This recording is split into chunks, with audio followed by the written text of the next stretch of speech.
Iya, baik, kita akan melanjutkan pembacaan firman Tuhan. Iya, kemarin kita sudah selesai dengan 1 Raja-Raja pasal yang ke-20, ya, tentang bagaimana saudara, ya, Tuhan itu sebenarnya sudah menegur, ya, Raja Ahab dari tidak percayanya kepada, ya, Tuhan. Dan akhirnya Tuhan mengirim seorang nabi yang suruh bernubuat bahwa Tuhan akan menghukum Raja Ahab, ya, karena dia tidak, ya, melakukan apa yang Tuhan mau.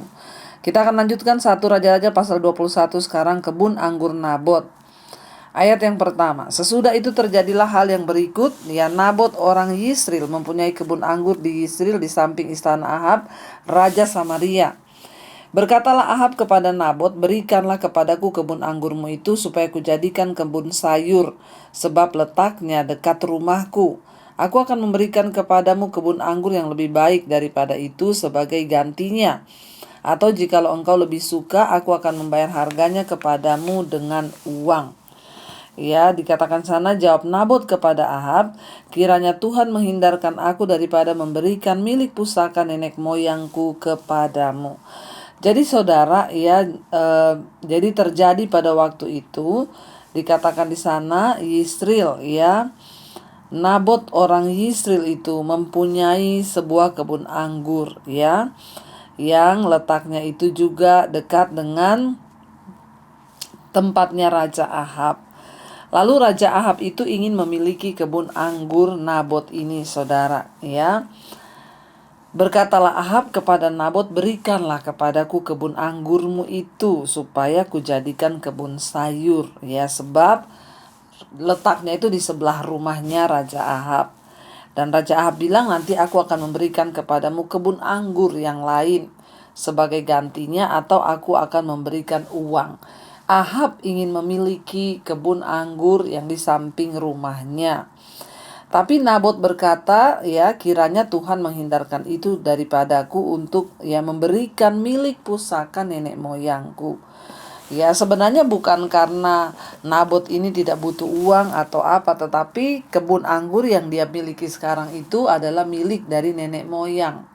Itu tidak boleh dijual, ya, tetapi itu adalah tanah pusaka milik keluarga Nabot, itu turun-temurun, tidak boleh dijual. Ayat 4, lalu masuklah Ahab ke dalam istananya dengan kesal hati dan gusar karena perkataan yang dikatakan Nabot orang Yisrael itu kepadanya, tidak akan kuberikan kepadamu milik pusaka nenek moyangku. Maka berbaringlah ia di tempat tidurnya dan menelungkupkan mukanya dan tidak mau makan. Jadi saudara, ya, namanya raja itu kalau sudah punya kemauan tidak dituruti, ya, marah, saudara, ya.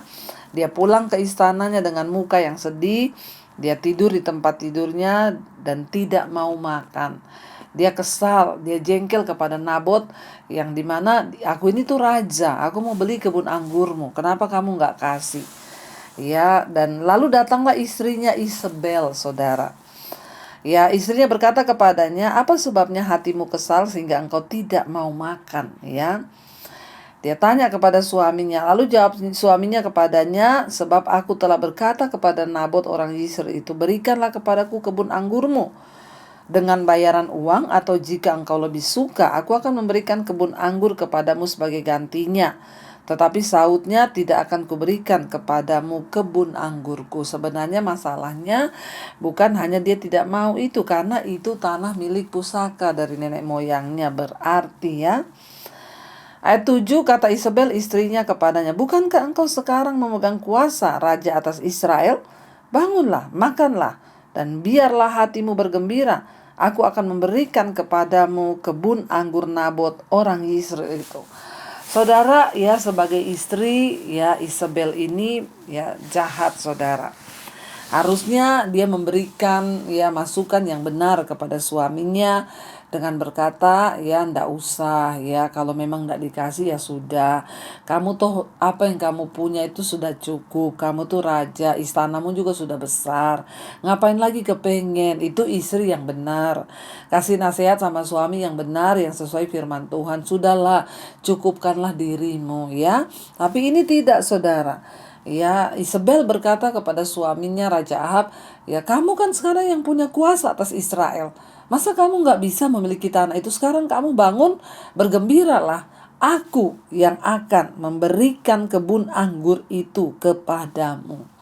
Saudara, ya sebagai seorang istri, kita tidak boleh ya bersikap seperti itu.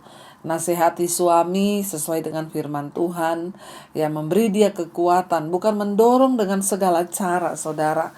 Ya, hari-hari ini kita juga harus menjadi istri yang yang bijaksana, memberikan nasihat kepada suami kita. Jangan justru mengomporin, justru memanasi suami, tetapi kita harus memberi dia nasihat yang sesuai firman Tuhan. Kemudian ia menulis surat atas nama Ahab. Jadi ya, Isabel mengambil alih dan bertindak tanpa meminta pendapat suaminya. Dia menulis surat atas nama suaminya, atas nama raja loh. Ya, dia ini kan hanya istri. Menulis surat atas nama Raja Ahab itu tidak sembarangan. Kita harus tahu ya sampai di mana batasan-batasan kita. Kita harus tahu kalau suami kita tidak boleh melakukan itu, ya jangan, saudara. Semua harus sesuai keputusan bersama, persetujuan bersama. Tapi Isabel melakukan itu dengan caranya sendiri, ya maunya sendiri. Dikatakan dia menulis surat atas nama Ahab, memateraikannya dengan materai raja, lalu mengirim surat itu kepada tua-tua dan pemuka-pemuka yang diam sekota dengan Nabot. Ya, bayangkan dia pakai stempel istana, dia pakai stempel atas nama materai raja. Dia kirim surat kepada semua tua-tua dan pemuka yang ada ya di kota Nabot. Dalam surat itu ditulisnya demikian, maklumkanlah puasa dan suruhlah Nabot duduk paling depan di antara rakyat. Suruh jugalah 2 orang dursila duduk menghadapinya, dan mereka harus naik saksi terhadap dia dengan mengatakan, engkau telah mengutuk Allah dan raja. Sesudah itu bawalah dia keluar dan lemparilah dia dengan batu sampai mati. Jahat sekali Isabel ini, saudara. Dia mengeluarkan surat perintah atas nama Ahab, raja suaminya, untuk melakukan sebuah kejahatan yang begitu bejat. Dia menyuruh orang supaya bayar 2 orang dursila, bayar 2 orang jahat untuk bersaksi, memojokkan dan mempersalahkan Nabot bahwa dia sudah mengutuk Allah dan Raja Israel. Dan dia katakan sesudah itu bawa dia keluar, lempari dengan batu sampai mati, saudara.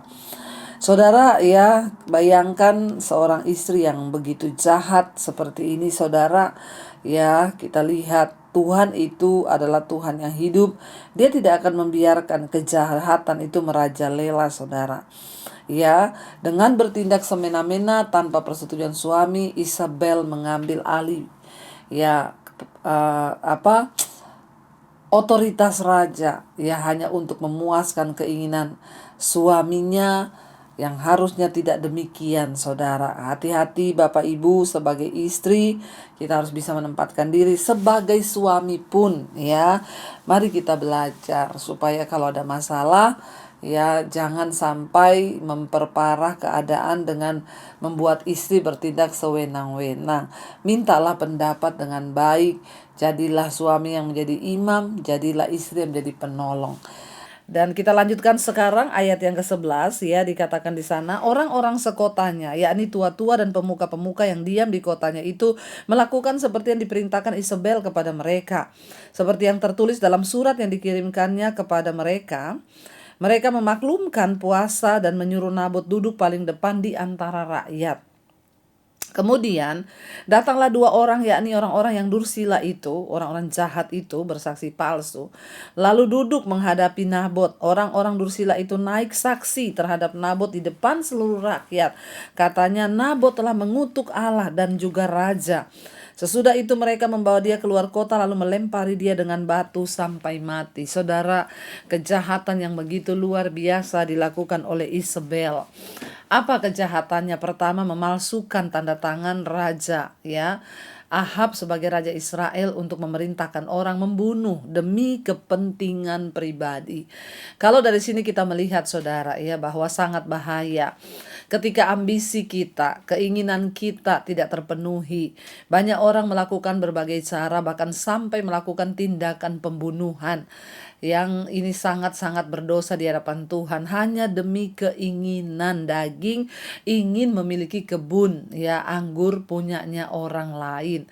Saudara, karena itu perlu kita ini menguasai diri menurut ukuran iman, segala keinginan daging, keinginan mata ya. Kalau memang ya Tuhan berkenan itu terjadi, tapi kalau Tuhan tidak berkenan, tidak usah menghalalkan segala cara. Mungkin kita berkata, saya tidak membunuh bu, saya tidak gini. Banyak orang-orang juga hati-hati ya, yang akhirnya terjebak dalam masalah keuangan hutang. Kenapa? Karena ingin memiliki sesuatu, keinginan dagingnya, menghalalkan segala cara, berhutang hanya demi kepingin sesuatu. Bertobat saudara ya, keinginan daging itu sangat berbahaya dan bisa membawa kita jatuh dalam pencobaan. Ya contoh, gara-gara Ahab kepingin memiliki kebun anggur lagi. Saudara, kita bayangkan secara nalar, dia seorang raja. Bukankah ya kebun anggurnya itu lebih besar daripada punyanya semua orang? Dia pasti punya istana yang begitu luar biasa. Ya sebenarnya nggak kurang lagi, tapi karena keinginan daging, keinginan hatinya yang kepengen memiliki punya orang, ya makanya jangan mengingini kepunyaan sesamamu, kata firman Tuhan. Yesus berkata, jangan mengingini kepunyaan sesamamu saudara, sehingga berakhir pada pembunuhan demi keinginan dagingnya. Isabel melakukan hal yang jahat, akhirnya Nabot dibunuh, dilempari dengan batu saudara, dihakimi di depan seluruh rakyat karena 2 orang dibayar untuk bersaksi dusta. Ayat 14, setelah itu mereka menyuruh orang kepada Isabel mengatakan Nabot sudah dilempari sampai mati. Ayat 15, segera sesudah Isabel mendengar bahwa Nabot sudah dilempari sampai mati, berkatalah Isabel kepada Ahab, bangunlah, ambillah kebun anggur Nabot orang Yisrael itu menjadi milikmu, karena Nabot yang menolak memberikannya kepadamu dengan bayaran uang sudah tidak hidup lagi, ia sudah mati. Saudara, Isabel bertindak seolah-olah dia menjadi pahlawan bagi suaminya. Ya saudara, kita ini istri adalah penolong, tapi bukan untuk menjerumuskan suami jatuh ke dalam segala keinginan dagingnya, bahkan kita menghalalkan segala cara untuk mendapatkannya saudara ya. Dan Ahab ini tidak tanya juga kenapa dia mati ya, kenapa dia gini. Dia tahu pasti apa yang terjadi di situ, tapi dia diam saja. Ayat 16, segera sesudah Ahab mendengar bahwa Nabot sudah mati, ia bangun dan pergi ke kebun anggur Nabot orang Israel itu untuk mengambil kebun itu menjadi miliknya. Ayat 17, tetapi datanglah firman Tuhan kepada Elia orang Tisbe itu, bunyinya, bangunlah, pergilah menemui Ahab raja Israel yang di Samaria. Ia telah pergi ke kebun anggur Nabot untuk mengambil kebun itu menjadi miliknya. Ayat 19, katakanlah kepadanya demikian, beginilah firman Tuhan, engkau telah membunuh serta merampas juga. Katakan pula kepadanya, beginilah firman Tuhan, di tempat anjing telah menjilat darah Nabot, di situ jugalah anjing akan menjilat darahmu. Saudara, Tuhan itu maha melihat, Tuhan itu maha tahu, tidak ada satu pun yang tersembunyi di mata Tuhan. Ketika semua sudah terjadi begitu rapi, begitu ya luar biasa drama yang disusun oleh Isabel istri Ahab. Ya kemudian Ahab hendak pergi untuk mengambil kebun itu, lalu Tuhan mengutus Elia untuk berkata kepada Ahab, kamu sudah membunuh, kamu merampas juga. Jadi beginilah firman Tuhan, di tempat anjing menjilat darah Nabot, ya di situ jugalah anjing akan menjilat darahmu. Ayat 20, kata Ahab kepada Elia, sekarang engkau mendapat aku, hai musuhku.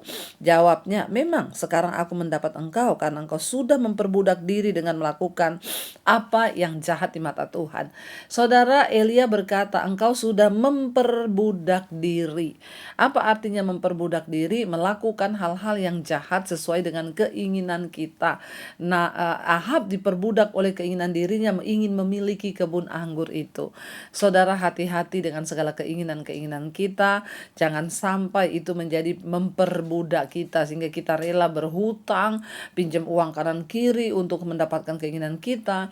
Kita rela melakukan segala cara, cari muka kanan kiri untuk mendapatkan apa yang kita mau. Itu namanya kita memperbudak diri dan melakukan apa yang jahat di mata Tuhan. Sesungguhnya ya di sini dikatakan, aku akan datangkan malapetaka kepadamu, kata Tuhan lewat Elia. Aku akan menyapu engkau dan melenyapkan setiap orang laki-laki dari keluarga Ahab, baik yang tinggi maupun yang rendah kedudukannya di Israel. Dan aku akan memperlakukan keluargamu sama seperti keluarga Yerobiam bin Nebat dan seperti keluarga Baesa bin Ahia, oleh karena engkau menimbulkan sakit hatiku dan oleh karena engkau mengakibatkan orang Israel berbuat dosa. Ingat, Tuhan akhirnya menjatuhkan penghukuman atas Ahab seperti yang dia lakukan kepada Yerobeam dan juga kepada raja sebelum Ahab, yaitu Besea, saudara. Kita melihat di sini bahwa Baesa bin Ahia dan juga Yerobeam, dan kita melihat bahwa pembalasan Tuhan itu sangat mengerikan, saudara, ketika orang berbuat jahat. Dikatakan engkau sudah berbuat dosa kepadaku, menimbulkan sakit hatiku dan juga mengakibatkan orang Israel berdosa. Ahab bukan hanya berdosa terhadap Tuhan, tapi dia juga mengajak-ngajak orang lain untuk berbuat dosa, yaitu orang Israel. Ayat 23 juga mengenai Isabel. Tuhan telah berfirman, anjing akan memakan Isabel di tembok luar Yisrael. Siapa dari keluarga Ahab yang mati di kota akan dimakan anjing, dan yang mati di padang akan dimakan burung di udara. Sesungguhnya tidak pernah ada orang seperti Ahab yang memperbudak diri dengan melakukan apa yang jahat di mata Tuhan, karena ia telah dibujuk oleh Isabel istrinya. Ahab jatuh dalam sebuah dosa, yaitu memperbudak diri dengan keinginannya, dan dia juga dibujuk oleh istrinya yang tidak takut Tuhan. Bahkan ia telah berlaku sangat keji dengan mengikuti berhala-berhala, tepat seperti yang dilakukan oleh orang Amori yang telah dihalau dari hadapan Tuhan di depan orang Israel. Segera sesudah Ahab mendengar perkataan itu, dikatakan ia mengoyakkan pakaiannya, mengenakan kain kabung pada tubuhnya dan berpuasa. Bahkan ia tidur dengan memakai kain kabung dan berjalan dengan langkah lamban. Lalu datanglah firman Tuhan kepada Elia orang Tisbe itu.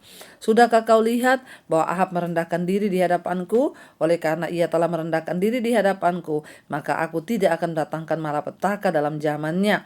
Barulah dalam zaman anaknya aku akan datangkan malapetaka atas keluarganya. Saudara, satu hal yang luar biasa dari Ahab, Tuhan tidak jadi menghukum dia. Kenapa, saudara? Karena dikatakan Ahab merendahkan diri di hadapan Tuhan. Dengan apa? Dia berpuasa, memakai kain kabung. Itu tanda dia menyatakan pertobatannya. Dia menyesal atas dosa yang dia lakukan. Dan Tuhan akhirnya berkata kepada Elia, sampaikan kepada Ahab, aku tidak akan menghukum dia pada zamannya, tetapi anaknya nanti yang akan menanggung hukuman itu. Saudara, biarlah kita ini menjadi orang-orang yang senantiasa berkenan di mata Tuhan, tidak diperbudak dengan keinginan diri, tapi kita mau memperbudak diri kepada kebenaran firman Tuhan saja. Mari kita mau tundukkan kepala, kita satukan hati, kita berdoa.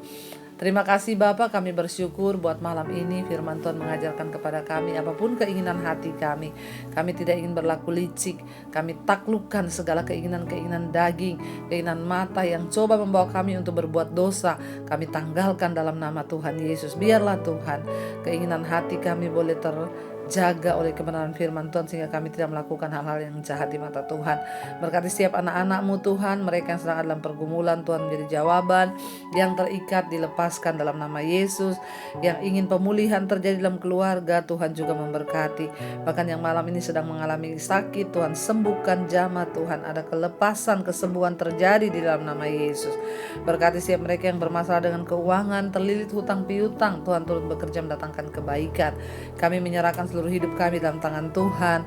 Biarlah anugerah-Mu melimpah atas hidup kami. Saudara yang sakit, letakkan tangan-Mu di bagian yang sakit dan perkatakan, aku percaya dalam nama Yesus ada kesembuhan.